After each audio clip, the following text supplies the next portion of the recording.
Hello everyone, this is Tamil from Chandrumax. நம்ம இந்த சீரீஸில் என்ன பார்த்துட்ருக்கோம் அப்படின்னு பார்த்தீங்கன்னா ஐபி செக்யூரிட்டி அசிஸ்டண்ட்டில் கேட்ட கொஷின்ஸ்லாம் பார்த்துட்ருக்கோம். இன்றைக்கி 4th கிளாஸ் பார்க்கலாம். கிளாஸ்க்கு ஓகேங்களா. ஃபஸ்ட்டு கொஷின் பாருங்கள்.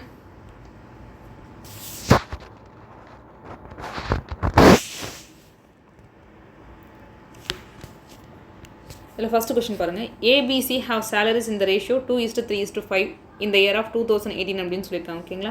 ஒரு 3 பேர் இருக்காங்க. அவங்க எந்த ரேஷியோவில் பார்க்காங்கன்னு சொல்லியிருக்காங்க. சேலரி 2:3:5 அப்படின்னு சொல்லிட்டாங்க. ஓகேங்களா.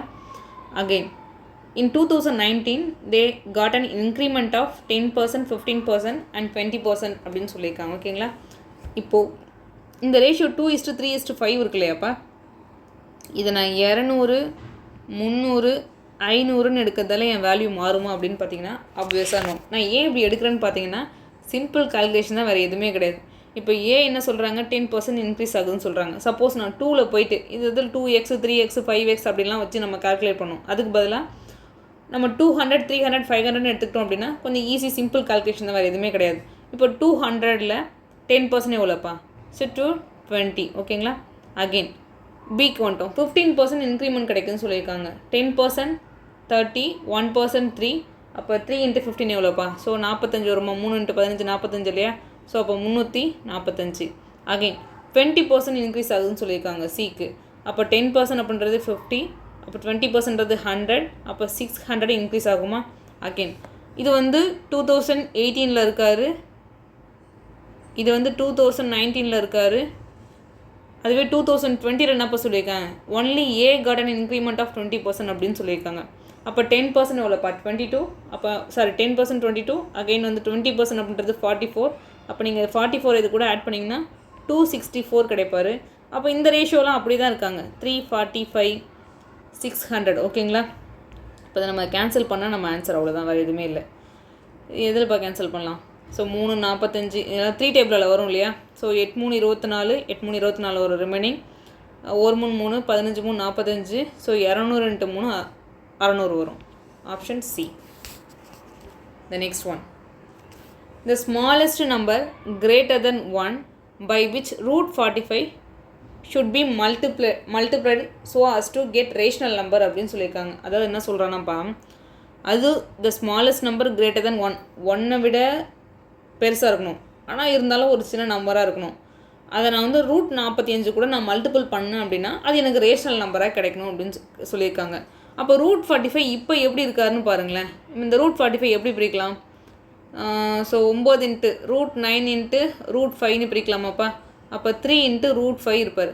இப்போ √5 என்ன நம்பர் அப்படின்னு பார்த்தீங்கன்னா, இதை பார்த்தாலும் நம்மளால் சொல்ல முடியும் இர்ரேஷனல் நம்பர். அப்போ ரேஷனல் இர்ரேஷனலுக்கான உள்ள வித்தியாசம் நமக்கு ஃபஸ்ட்டு தெரிஞ்சிருக்கணும். அது ரேஷனல் நம்பரை எப்படியெல்லாம் சொல்லலாம் அப்படின்னு பார்த்தீங்கன்னா,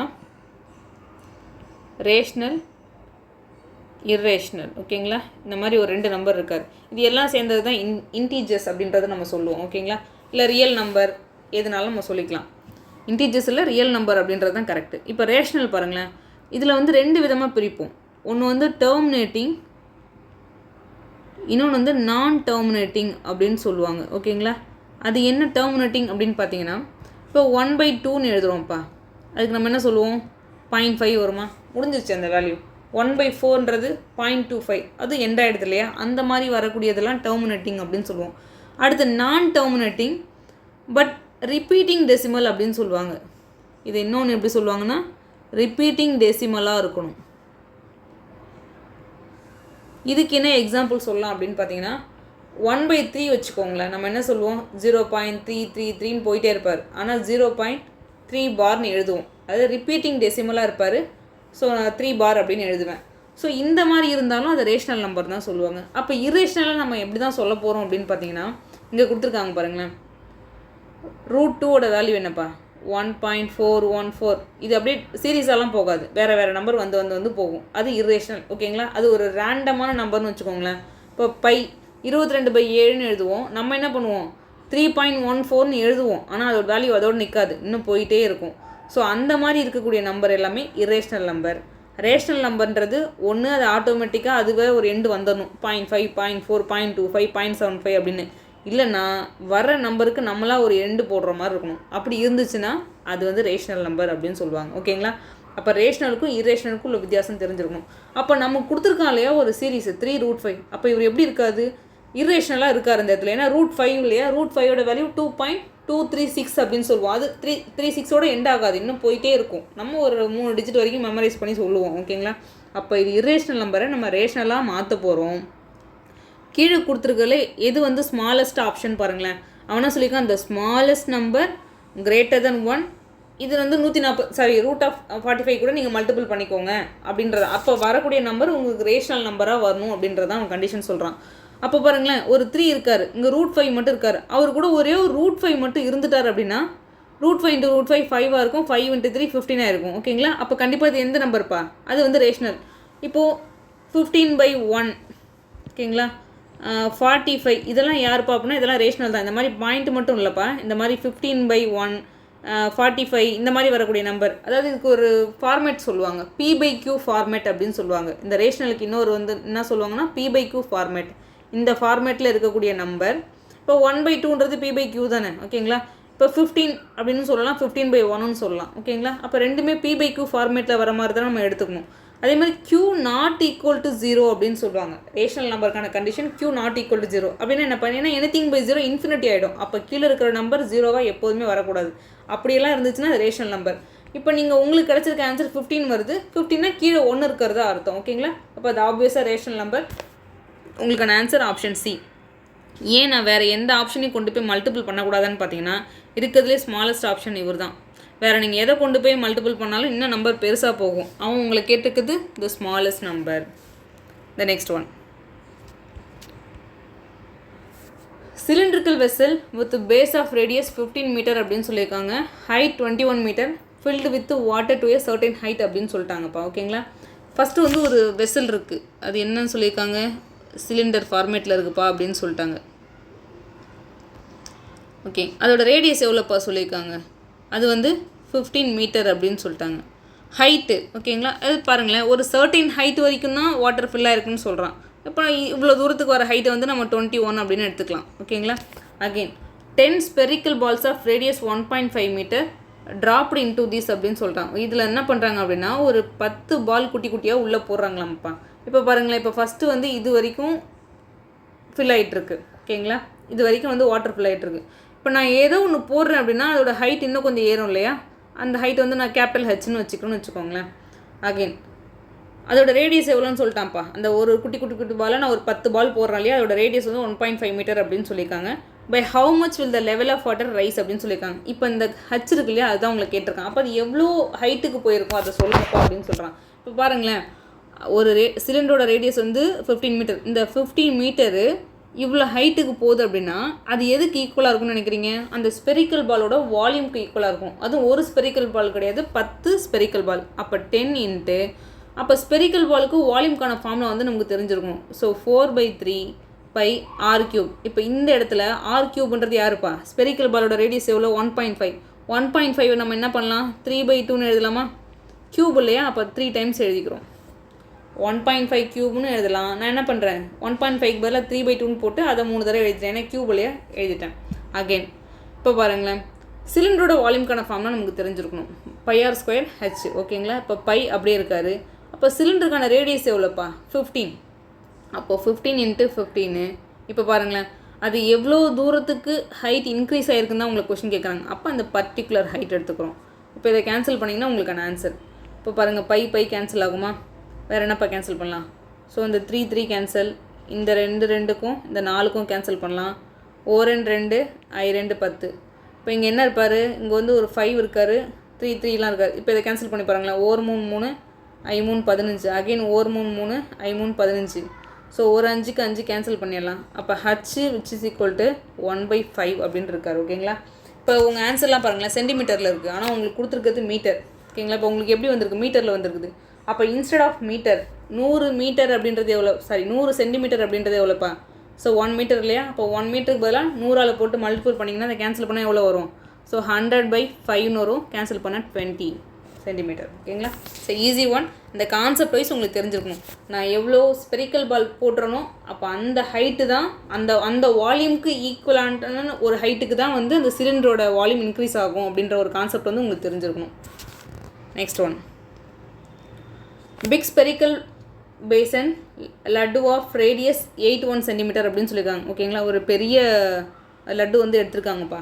is broken into small spherical laddus of radius 90 centimetre அப்படின்னு சொல்லியிருக்காங்க. அதாவது ஒரு 810 சென்டிமீட்டர் ரேடியஸ் இருக்கிற ஒரு பெரிய லட்டுவை குட்டி குட்டியாக மாற்றுறாங்கப்பா. அதோட ரேடியஸ் எவ்வளோ அப்படின்னு பார்த்தீங்கன்னா 90 சென்டிமீட்டர் அப்படின்னு சொல்லிட்டாங்கப்பா. Again find the ratio of the total surface area of the all the small laddus taken together to the surface area of the big laddu அப்படின்னு சொல்லியிருக்காங்க. ஓகேங்களா, இங்கேயும் வந்து ஸ்பேரை பற்றி தான் சொல்கிறாங்க, வேறு எதுவுமே கிடையாது. இப்போ ஃபஸ்ட்டு பாருங்களேன், இந்த ஸ்மாலருக்கு ரேடியஸ் சொல்லியிருக்காங்க, பெருசாக இருக்கிற ஒரு லட்டுவில் ரேடியஸும் சொல்லிட்டாங்க. அப்போது எவ்வளோ நம்பர் ஆஃப் லட்டுஸ் ஃபஸ்ட்டு செய்கிறாங்கன்னு எடுத்துக்கலாம். ஏன் அப்படின்னு பார்த்தீங்கன்னா, இவன் என்ன கேட்குறான், total surface area of the all the small லட்டுஸ்ன்னு கேட்குறான். அப்போது சர்ஃபேஸ் ஏரியா நமக்கு ஃபார்முலா தெரியும். அப்போ எத்தனை லட்டுன்னு நம்ம போட்டு ப்ராடக்ட் பண்ணணும் இல்லையா? ஸோ நம்ம ஃபஸ்ட்டு என்ன பண்ணலாம் அப்படின்னு பார்த்தீங்கன்னா, ஸ்பியருக்கான ஃபார்முலா என்னப்பா, இங்கேயும் 4/3 பை இந்த இடத்துல capital R cube which is equal to ஏதோ ஒரு n நம்பர் மேக் பண்ண போகிறேன். 4/3 பை ஸ்மால் ஆர் கியூப். இப்போ பாருங்களேன், 4/3 பை இது எல்லாமே அப்படியே கேன்சல் ஆகும். இங்கேயும் இந்த ஆர் கியூபுக்கு பதிலாக என்னப்பா, அந்த கேபிட்டல் ஆர் கியூபுக்கு பதிலாக 810, ஏன்னா அந்த பெரிய லட்டு இல்லையா? ஓகேங்களா, 810ன்னு வச்சுக்கலாம், சிம்பிளிஃபை பண்ணலாம். விச் இஸ் ஈக்குவல் டு இந்த இடத்துல ஸ்மால் ஆர் கியூப் இருக்கு இல்லையா, அது கீழே கொண்டு வந்துடுங்க. ஸோ 90, இது மொத்தத்துக்கும் காமனாக கியூப். அதாவது இதை நம்ம எப்படி எழுதலாம், ஆர் இந்த ஸ்மால் ஆரை கீழே கொண்டு வந்து ஒரு ஹோல் கியூப் எழுதுகிறோம். அப்போ கேபிட்டல் ஆருக்கு பதிலாக 810, ஸ்மால் ஆருக்கு பதிலாக 90 விச் இஸ் ஈக்குவல் டு அந்த நம்பர் ஆஃப் லட்டுஸ் நீங்கள் மேக் பண்ணுறது. ஸோ இதை கேன்சல் பண்ண என்னப்போ கிடைக்கும், 9 9 81. அப்போது 9 கியூப் அப்படின்றது 729. அப்போ மொத்தம் 729 லட்டுஸ் வந்து அவங்க மேக் பண்ணுறாங்க. Find the ratio of the total surface area of the small laddus. Small laddus மொத்தம் எவ்வளோ, 729 இன்ட்டு இப்போ டோட்டல் சர்ஃபேஸ் ஏரியாவுக்கு என்னப்பா ஃபார்முலா, 4πr² வரும் இல்லையா? இந்த ஃபார்முலாஸில் உங்களுக்கு ஃபிங்கர் டிம்பில் இருக்கணும். அப்போ 4π, இதோட ரேடியஸ் எவ்வளோப்பா, ஸோ 90². இதுக்கும் அவன் என்ன சொல்லி ரேஷியோ தான் நம்மளை கொஸ்டின் கேட்குறது. அதுக்கப்புறம் பிக் லட்டு இருக்கு இல்லையா, அதோட சர்ஃபேஸ் ஏரியா கேட்குறான். ஓகேங்களா, அகெயின் 4π, இந்த இடத்துல என்னப்பா இருக்குது, 810 இருக்கு இல்லையா, அதோட ரேடியஸ்ன்றது 810. இப்போ பாருங்களேன், 4π கேன்சல், வேறு என்ன கேன்சல் பண்ண முடியும். அகைன் இந்த இடத்துல பாருங்களேன், இதை நம்ம என்ன பண்ணுவோம்னா 90 இன்ட்டு 90ன்னு எழுதுவோம். இதை 810 இன்ட்டு 810 எழுதலாமா? ஸோ இப்போ இந்த இடத்துல பாருங்கள், 9 81. ஓகேங்களா, அப்போ இங்கே ஒரு 10 மட்டும் இருப்பார், இல்லை 9 90 9 81. அகெயின் 90 கேன்சல் ஆகிடும். ஓகேங்களா, இப்போ இங்கே என்ன இருக்காங்க, 729 இருக்காங்க, இங்கே 810 இருக்காங்க. அகெயின் இதை கேன்சல் பண்ணுங்களேன், 729 இன்ட்டு இந்த 0க்கும் 0க்கும் கேன்சல் பண்ணிடலாம்ப்பா. அப்போ 729 81 இருப்பார். ஓகேங்களா, இப்போ இது பாருங்களேன், இதோட 9 டைம்ஸ் தானே இது வருவார். ஒரு 9 9 8 9 72 இல்லையா? இப்போ இது 1 டைம்ஸ் தான், இது 9 டைம்ஸ் இருக்கார். அப்போ 9:1 ரேஷியோவில் இருக்காங்க. ஸோ உங்கள் ஆன்சர் ஆப்ஷன் சி. இதுக்கு உங்களுக்கு ஃபஸ்ட்டு தெரிஞ்சிருக்கிறது அந்த ஃபார்முலா தெரியணும். ஃபார்முலா தெரிஞ்சிச்சுன்னா இந்த இதை நீங்கள் ஈஸியாக சிம்பிளிஃபை பண்ணிடலாம். The next one, during Deepavali sale company A gives buy 4 sweaters and get 2 free அப்படின்னு சொல்லிட்டாங்க. அதாவது 4 வாங்கினா 2 ஃப்ரீ அப்படின்ற கான்செப்ட்டுக்கு அவன் வச்சுருக்கான்ப்பா. Company B gives buy 2 sweaters and get 3 அப்படின்னு சொல்லியிருக்காங்கப்பா.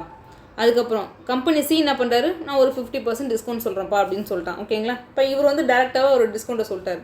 கீழே என்ன சொல்கிறாங்க, 4 ஆப்ஷன்லேயும் A gives a best offer for the customer, அதுமாதிரி B gives a best offer for, அதாவது பெஸ்ட் ஆஃபர்னா என்னப்பா, நமக்கு யார் அதிகமாக டிஸ்கவுண்ட் கொடுக்குறாங்களோ அதுதான் நமக்கு ஆஃபர் பண்ணுறாங்க. ஓகேங்களா, இப்போ ஒரு விஷயம் யோசிச்சு பாருங்களேன். இப்போது இந்த சம்ம சால்வ் பண்ணது உங்களுக்கு ஒரு சின்ன ஒரு கான்செப்ட் தெரிஞ்சிடணும்.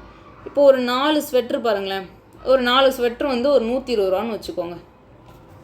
இது அதோட ப்ராடக்டாக எடுத்தால் கொஞ்சம் ஈஸி இல்லையா? ஸோ அந்த மாதிரி எடுத்துக்கலாம். ஒரு 4 ஸ்வெட்ரு வந்து 120 ரூபா. அப்போ நான் ஒரு 4 ஸ்வெட்ரு மட்டுமே வாங்கிட்டு வரேன் அப்படின்னா உங்களோட ஒவ்வொரு ஸ்வெட்டருக்கு பர் ஸ்வெட்டருக்கு உங்களோட காஸ்ட் ப்ரைஸ் அப்படின்றது 30 ரூபா. கரெக்டாக அவன் என்ன பண்ணுறான், நீ 4 வாங்குங்க, உங்களுக்கு நான் 2 சும்மாவே கொடுத்துட்றேன் அப்படின்றான். ஆனால் அதே 120 ரூபா தான் நீங்கள் பே பண்ண போகிறீங்க. அந்த 2க்கு நீங்கள் ஒன்றும் எக்ஸ்ட்ராலாம் பே பண்ண போகிறது கிடையாது. அப்போ அந்த 120 இப்போ எத்தனை ஸ்வெட்டருப்பா, 6 ஸ்வெட்டருக்கு நீங்கள் எடுத்தீங்க அப்படின்னா எவ்வளோ தான், ஒரு அப்ராக்சிமேட்டாக 20 ரூபா, அப்ராக்சிமேட்டாக கிடையாது, டோட்டலாகவே ஒரு 20 ரூபா தான் உங்களோட காஸ்ட் ப்ரைஸ். ஓகேங்களா, 4 மட்டுமே வாங்கினா 30.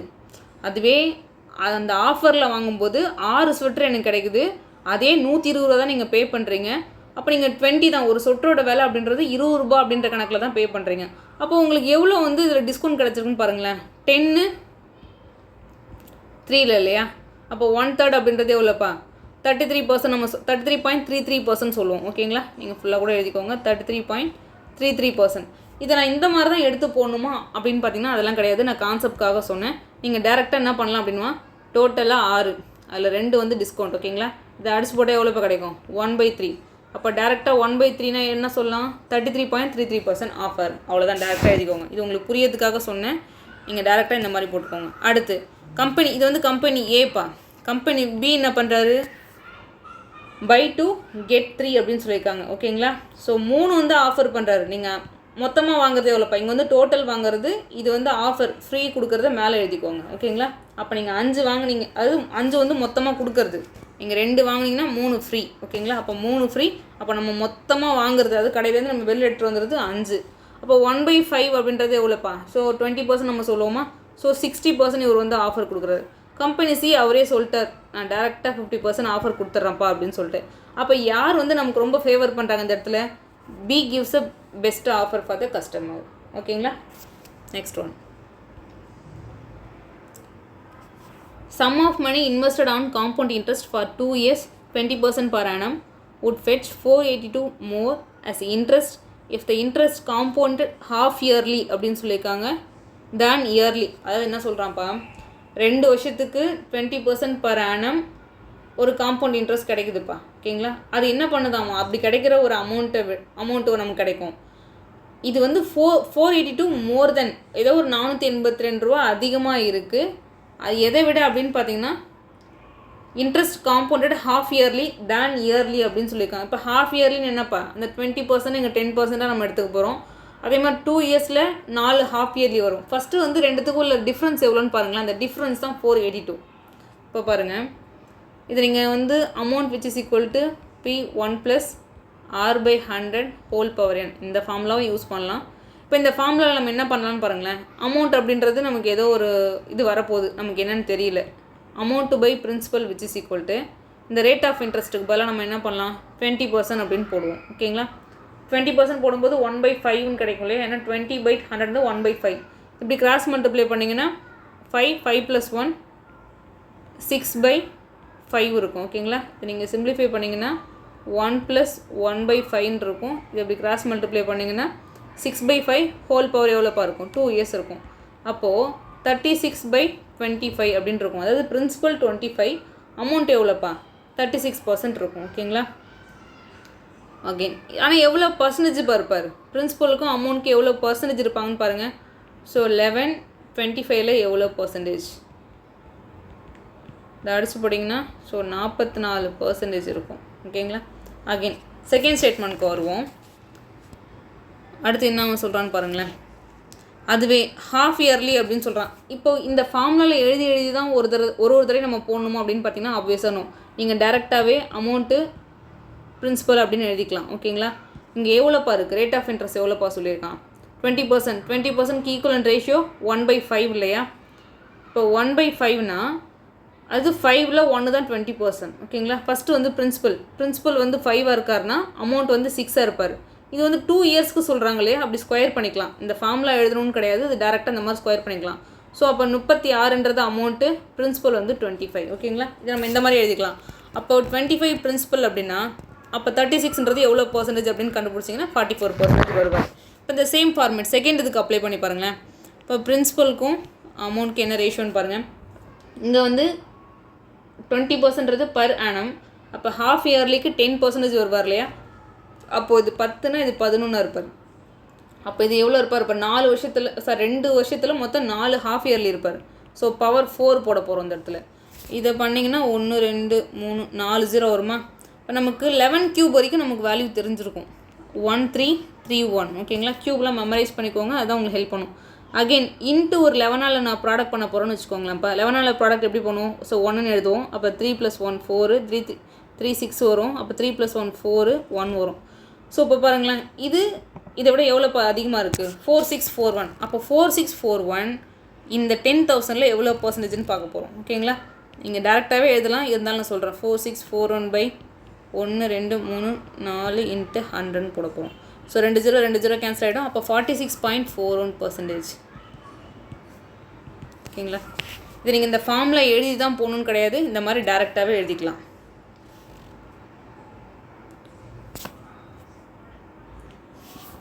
இப்போ இதுக்குள்ளே வித்தியாசம் எவ்வளோப்பா? இங்கே 44 இருக்குது, இங்கே 46.41 இருக்கு இல்லையா? அப்போ 2.41 ரிமைனிங் எரேஸ் பண்ணிடுறேன். அப்போ 2.41 அப்படின்றது தான் அந்த 482. ஓகேங்களா? அந்த ஹாஃப் இயர்லிக்கு ஹாஃப் இயர்லியில் 10% இன்ட்ரெஸ்ட்டில் வரும். ஓகேங்களா? அப்போது மொத்தம் 4 ஹாஃப் இயர்லி வரும். அப்படி நான் கொடுக்கும்போது ஒரு 482 ரூபா எனக்கு அதிகமாக இருக்குது. ஃபஸ்ட்டு கண்டுபிடிக்கும் போது 44% வருது, அதுக்கப்புறம் பார்த்திங்கன்னா 46.41% வருது. ஸோ ரெண்டுத்துக்குள்ளே அந்த ரேஷியோ, அந்த பர்சன்டேஜ் டிஃப்ரென்ஸ் தான் அந்த 482. ஸோ கம்பேர் பண்ணலாம். 2.41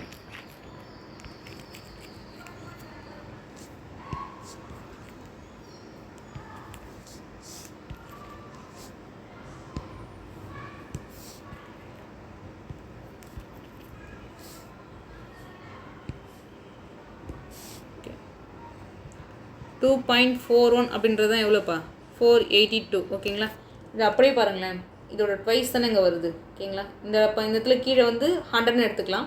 அப்போ இது 2 டைம்ஸ் அடிச்சிங்கன்னா 200 அப்படின்னு கிடைக்கும்.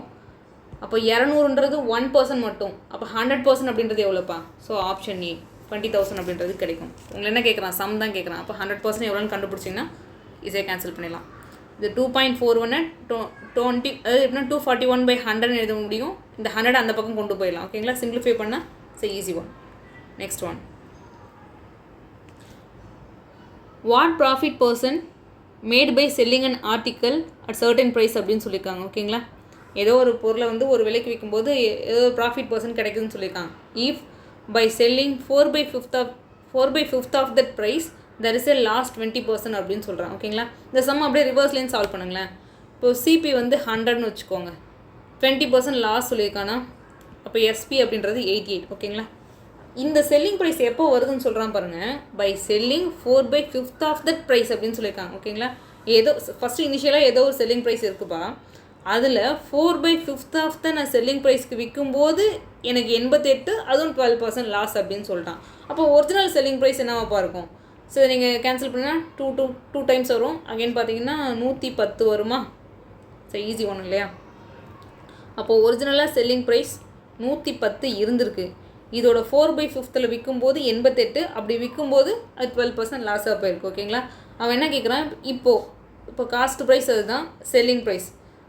அப்போ இதே விலைக்கு by selling and article at certain price, அதே விலைக்கு நீ விற்கிற அப்படின்னு பார்த்தீங்கன்னா நமக்கு எவ்வளோ % ப்ராஃபிட் கிடைக்குன்னு சொல்கிறான். ஸோ ஈஸி ஒன், ஆப்வியஸாக 10%.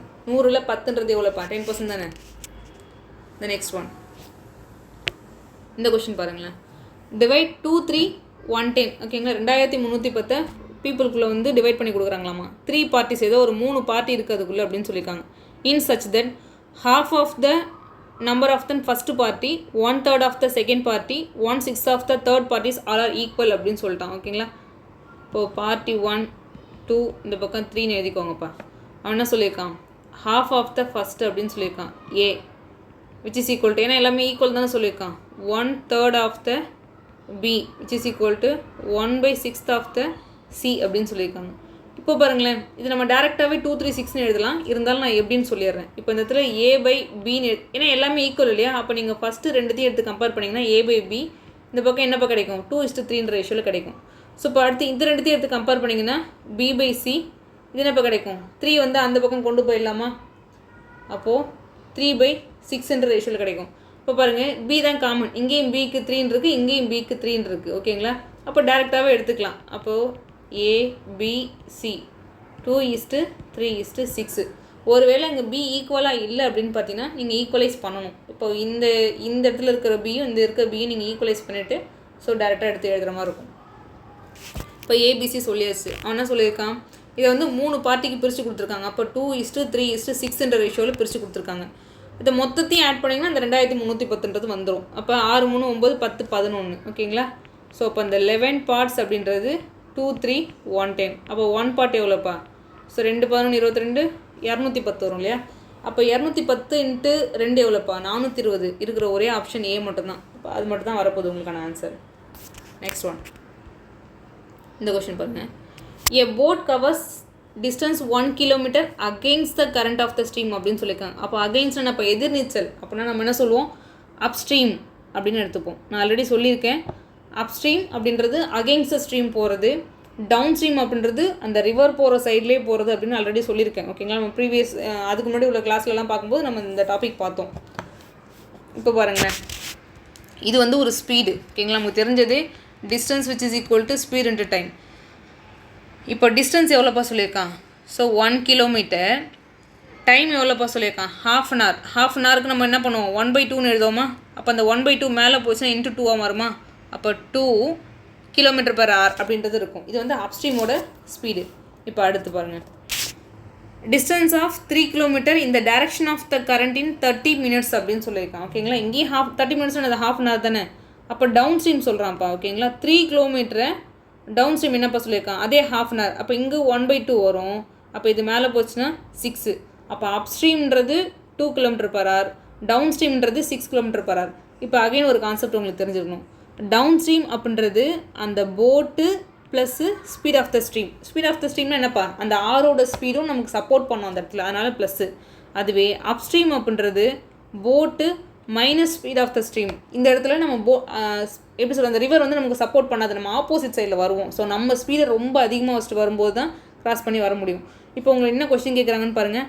How long will it take for the boat to go 8 km still water. அப்போ ஸ்டில் வாட்டர், அந்த போட் வந்து ஸ்டில் வாட்டரில் 8 கிலோமீட்டர் போகிறதுக்கு எவ்வளோ டைம் ஆகும் அப்படின்னு கேட்குறான். ஓகேங்களா, அப்போ போட்னா என்ன? இப்போ நமக்கு அந்த பி வந்து நமக்கு என்னென்னு தெரிஞ்சிருக்கணும். இப்போ பாருங்களேன், இந்த ஈக்குவேஷன்லேருந்து நம்மளால் சொல்ல முடியும். இப்போ நமக்கு பி தேவை அப்படின்னா டி ப்ளஸ் யூ இது ரெண்டுத்தையும் அப்படியே கேன்சல் பண்ண முடியுமா? இந்த பக்கம் 2b வரும். அப்போ பி அப்படின்றது எவ்வளோப்பா? So downstream plus upstream divide by 2. So இதெல்லாம் நீங்கள் ஃபார்முலா மாதிரி மெமரைஸ் பண்ணி வச்சுருக்கணும். இந்த இடத்துல உங்களுக்கு சொல்கிறேன், நீங்கள் மெமரைஸ் பண்ணி வச்சுருக்கணும். அப்போ பி தேவை அப்படின்னா இது ரெண்டுத்தையும் அப் ஸ்ட்ரீமும் டவுன் ஸ்ட்ரீமும் ஆட் பண்ணலாமா? அப்போ 6 + 2 8. 8/2 எவ்வளோப்பா? ஸோ 4. இப்போ உங்களுக்கு வந்து ஸ்பீடு. ஓகேங்களா, அப்போ km/h. இப்போ அடுத்து 8 கிலோமீட்டர் போகணும். இவங்களோட ஸ்பீடு வந்து 4 km/h. அப்போ எவ்வளோ நேரத்தில் போயிடலாம்? ஸோ 2 hours போயிடலாம்.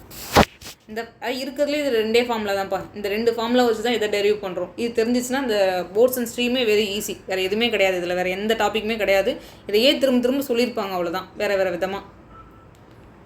Next one, in a seminar the number of participant music, physical education and fine arts. ஏதோ ஒரு 3 விதமாக சொல்லியிருக்காங்கப்பா. ஓகேங்களா, அந்த பார்ட்டிசிபெண்ட் எப்படிலாம் இருக்காங்கன்னு சொல்லியிருக்காங்கன்னா மியூசிக்கில் இருக்காங்க, ஃபிசிக்கல் எஜுகேஷனில் இருக்காங்க, ஃபைன் ஆர்ட்ஸில் இருக்காங்கன்னு சொல்லிட்டாங்க. Find the minimum number of rooms required அப்படின்னு சொல்லியிருக்காங்க. If each room has a same number of participants and no rooms has participant from the more than one stream அப்படின்னு சொல்லியிருக்காங்க. இப்போலாம் பாருங்கள், each room has a same number of, அதாவது equal distribution, இந்த same number of அப்படியெல்லாம் வருதுன்னு சொன்னாலே உங்களுக்கு HCF மட்டும்தான், வேறு எதுவுமே கிடையாது. ஓகேங்களா, இப்போ பாருங்களேன், 216, ஸோ 96, 168. இப்போ இதுக்கு HCF கண்டுபிடிச்சா எவ்வளோப்பா வரும்? கண்டிப்பாக வந்து 6 வரப்போகுதுன்னு தெரிஞ்சு போச்சு. ஏன்னா இது வந்து 6 கியூப் இல்லையா? இது எவ்வளோப்பா? ஸோ 16 × 6 எழுத முடியும். இதை வந்து 2 6 12, 8 6 48 இப்படி பிரித்து எழுத முடியும். வேறு என்ன பண்ண முடியும்? அப்போ இதுலேருந்து 6 வரும். அகைன் இந்த இடத்துல ஒரு 6² 36 இருக்கும், இங்கே 16 இருக்கும், இங்கே 28 இருக்கும். எல்லாத்துலேயுமே 4 இருக்குது இல்லையா? இதில் வந்து 3 × 2 3 × 2 வரும் இல்லையா? இல்லை 9 4 36 எழுத முடியும். அப்போ 6 × 4 24 அப்படின்றது உங்கள் HCF. இப்போ பாருங்களேன், இதில் வந்து 216 இருக்காங்க. ஓகேங்களா, ஃபஸ்ட்டு எவ்வளோ பார்க்காங்க? 216. அப்போ 24 பேர் அப்படின்னா அதில் மொத்தம் எவ்வளோ குரூப்ஸ், எவ்வளோ மினிமம் நம்பர் ஆஃப் வருவாங்கன்னு நம்ம ஃபஸ்ட்டு கண்டுபிடிக்கணும். இப்போ இதில் எவ்வளோ வருவாங்க? இதை நீங்கள் கேன்சல் பண்ணிங்கன்னா 10 டைம்ஸ் வராது, 9 டைம்ஸ் வருமாப்பா. ஏன்னா 9 2 18, 9 4 36. ஓகேங்களா, அப்போ இந்த இடத்துல மினிமம் நம்பர் ஆஃப் ரூம்ஸ் எவ்வளோப்பா? இது இந்த 216 மெம்பர்ஸ்க்கு ஒரு 9 ரூம்ஸ் தேவைப்படும். அகெயின் 96/24ன்னு போட்டிங்கன்னா ஸோ 4 டைம்ஸ் வருமா? 4 2 8 4 16. அகெயின் இந்த இடத்துல எவ்வளோப்பா இருக்கார்? 168 இருக்கார். இப்போ 168 பார்த்தீங்கன்னா 8 டைம்ஸ் வந்து இல்லை 7 டைம்ஸ் வரும் பாருங்கள். 7 2 14 140 வரும். அடுத்து வந்து நம்ம 7 4 28, அப்போ 7 டைம்ஸ் வருது. அது நீங்கள் ஆட் பண்ணிங்கன்னா எவ்வளோப்பா? 9 10, ஸோ 20. மொத்தம் உங்களுக்கு எவ்வளோப்பா? மினிமம் நம்பர் ஆஃப் ரூம்ஸ் எவ்வளோ தேவை அப்படின்னா 20 ரூம்ஸ் தேவை. Next one, at what rate % per annum will sum of money becomes 5 times of itself அப்படின்னு சொல்லியிருக்காங்க. in 8 years on simple interest அப்படின்னு சொல்லியிருக்காங்க. அதாவது இப்போ ஒரு 100 ரூபான்னு இருக்குன்னு வச்சுக்கோங்களேன், அது ஒரு 500 ரூபாயாக மாறி இருக்குன்னு சொல்லியிருக்காங்க. எப்படி மாறும்? அந்த 400 ரூபான்றது இன்ட்ரெஸ்ட், அவ்வளோதான் விஷயம். ஓகேங்களா? நமக்கு சிம்பிள் இன்ட்ரெஸ்ட்டை பொறுத்த வரைக்கும் என்னென்னா P/100 வேறு எந்த ஃபார்முலாவுமே கிடையாது, அது ஒரே ஃபார்முலா தான். இப்போது money becomes 5 times of itself in 8 years அப்படின்னு சொல்லியிருக்காங்க. அப்போ அந்த 400 ரூபாய் இன்ட்ரெஸ்ட்டு, அப்போ 400 ரூபாய் இன்ட்ரெஸ்ட்டு 100 rupees, 100ன்றது 100 பார்ட்ஸ் எப்படினாலும் எடுத்துக்கலாம். இது வந்து பிரின்சிபலு 8 years, அந்த டைம் நமக்கு என்னென்னு தெரியாது இல்லையா, அதை அப்படியே வச்சுக்கோங்க. சாரி, ரேட் ஆஃப் இன்ட்ரெஸ்ட் தெரியாது, டைம் தான் 8 years சொல்லிட்டாங்க இல்லையா, டிவைட் பை 100. ஸோ 100 கேன்சல் பண்ண முடியும், 1 8 40. அப்போ ரேட் ஆஃப் இன்ட்ரெஸ்ட் எவ்வளோப்பா? 50%. ஸோ இந்த P/100 ஒரு ஃபார்முலா தெரிஞ்சிருக்கணும். அப்போ 100ன்றது அது எப்படின்னா 1ன்ற பார்ட்டு 5 டைம்ஸாக மாறுது அப்படின்னாலே அப்போ ரிமைனிங் ஆடாக இருக்கிறது இன்ட்ரெஸ்ட் அப்படின்ற ஒரு விஷயம் தெரிஞ்சாலே போதும், இந்த சமயம் ஈஸியாக நம்மளால் சால்வ் பண்ண முடியும். ஸோ அவ்வளோதான்ப்பா இன்னைக்கு கிளாஸ். ஏதாவது டவுட்னா கீழே கமெண்ட்ஸில் மென்ஷன் பண்ணுங்கள். Thank you so much.